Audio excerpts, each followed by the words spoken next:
algebraic expressions. Before we simplify algebraic expressions, we need to go through a few vocabulary. During this segment, we'll simplify algebraic expressions. Before we simplify algebraic expressions, we need to go through a few vocabulary terms.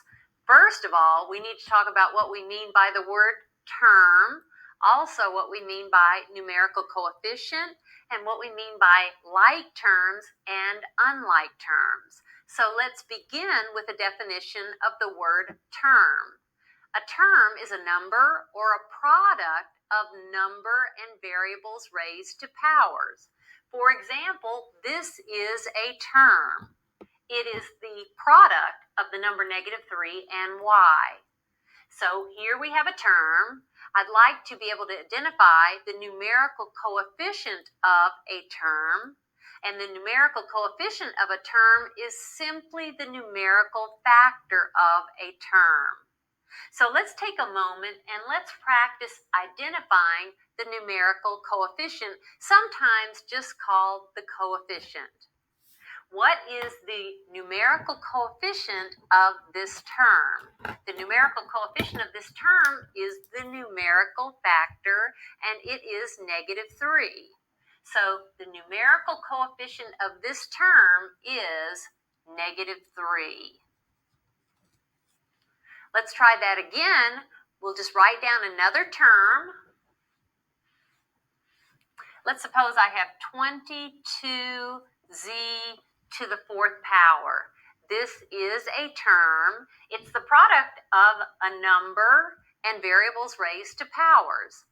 It is 22z to the 4th power. I'd like to find the numerical coefficient of this term, and that is the numerical factor of this term.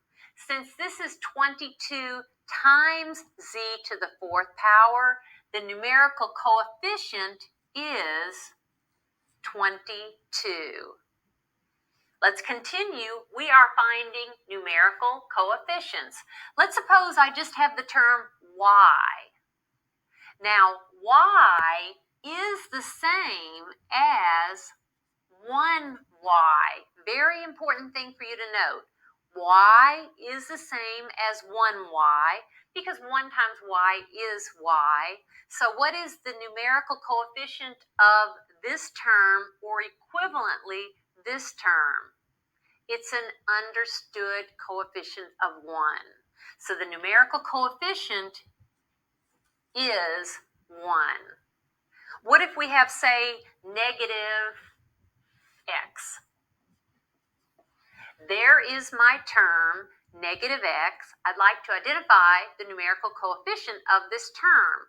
Well, you can think of -x as -1x if it helps. So what is the numerical coefficient?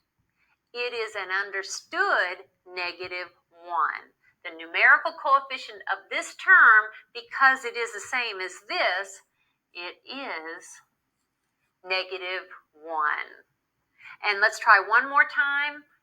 Let's find one more numerical coefficient. Let's suppose I have the term x over 7.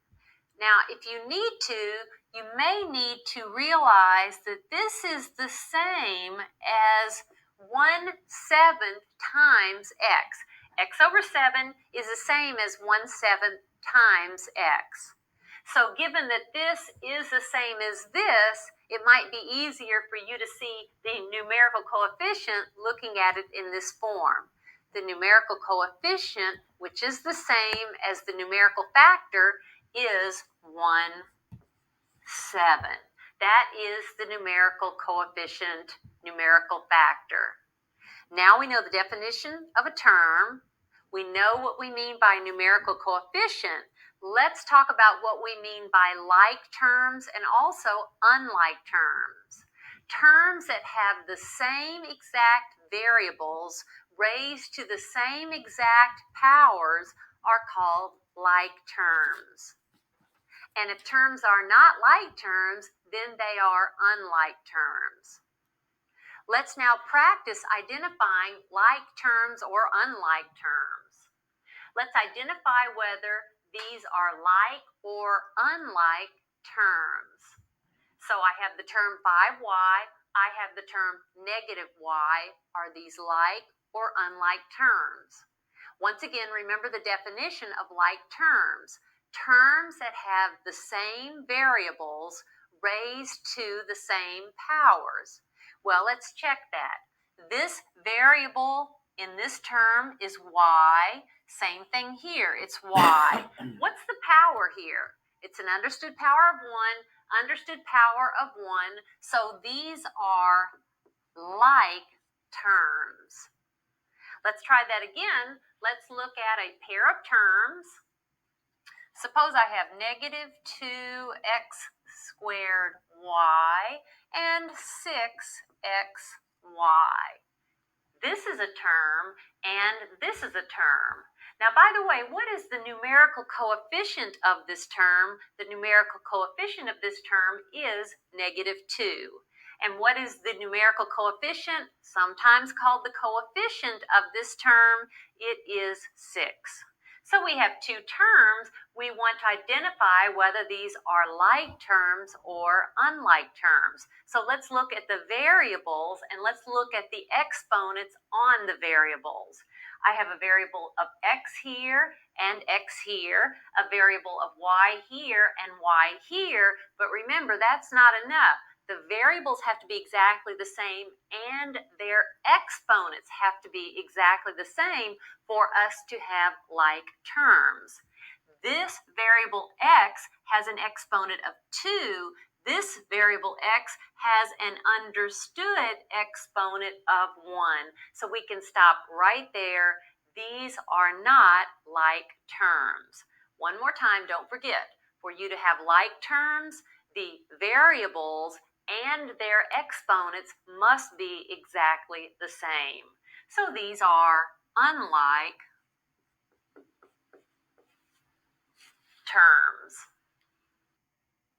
An expression like this can be simplified by applying the distributive property. I have three